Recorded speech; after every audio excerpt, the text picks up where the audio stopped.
प्रिय दर्शकों नमस्कार। हमारे चैनल धर्मार्थ कल्याण में आपका हार्दिक स्वागत है। 18 दिन तक चले महाभारत के युद्ध में रक्तपात के अतिरिक्त किसी को कुछ भी हासिल नहीं हुआ। इस महायुद्ध में कौरवों के समस्त कुल का विनाश तो हुआ ही, साथ ही पांचों पांडवों को छोड़कर पांडव कुल के अधिकांश लोग भी इस युद्ध में मारे गए। परंतु क्या आप जानते हैं कि इसी युद्ध के कारण युद्ध के पश्चात एक और वंश का खात्मा हो गया था, और वह था भगवान श्री कृष्ण का वंश। आखिर ऐसा क्या हुआ था जिसके कारण भगवान श्री कृष्ण का समस्त वंश नष्ट हो गया था? इसके पीछे एक रहस्यमय पौराणिक कथा है। तो फिर आइए इस रहस्यमय पौराणिक कथा के बारे में जानते हैं, जिससे आपको ज्ञात होगा कि किस प्रकार से और किस कारण से भगवान श्री कृष्ण का संपूर्ण वंश समाप्त हो गया था।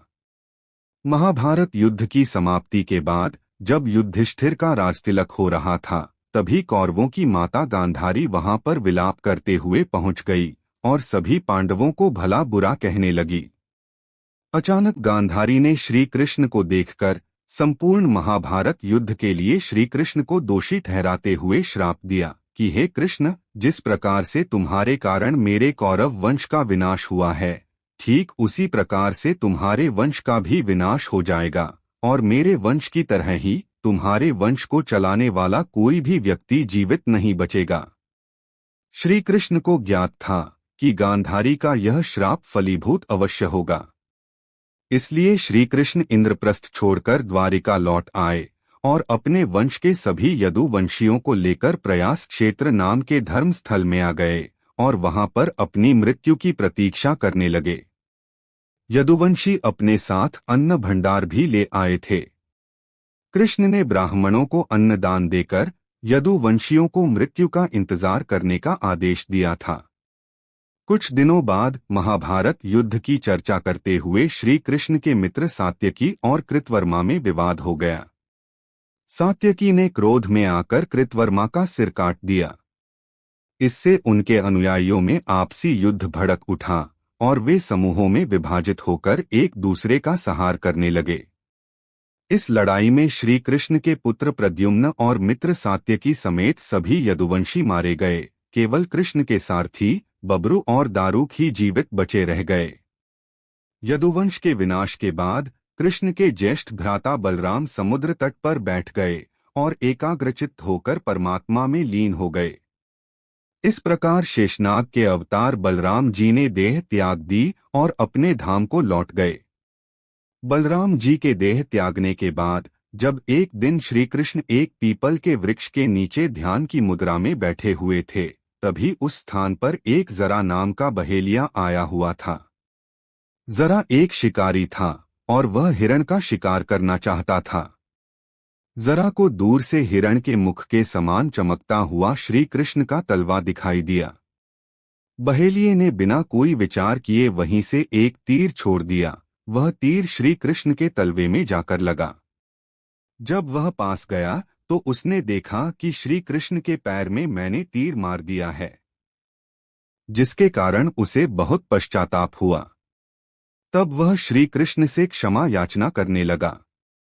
तब श्री कृष्ण ने बहेलिये से कहा कि जरा तू डर मत, तूने मेरे मन का काम किया है, क्योंकि पिछले जन्म में तू वानर राज बाली था। उस समय मैंने तेरा वध छुप कर किया था।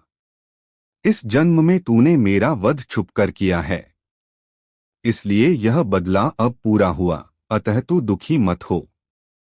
अब तू मेरी आज्ञा से स्वर्ग धाम को प्राप्त करेगा।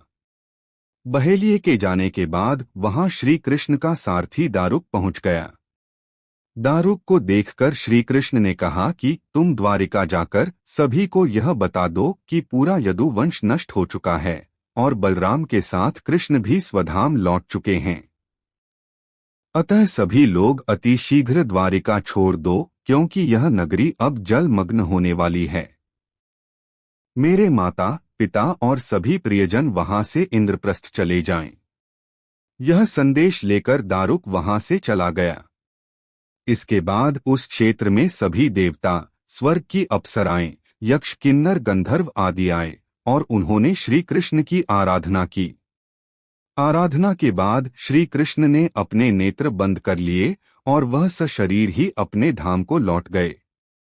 श्रीमद् भागवत के अनुसार जब श्री कृष्ण और बलराम के स्वधाम गमन की सूचना उनके प्रियजनों तक पहुंची तो उन्होंने भी इस दुख से प्राण त्याग दिए।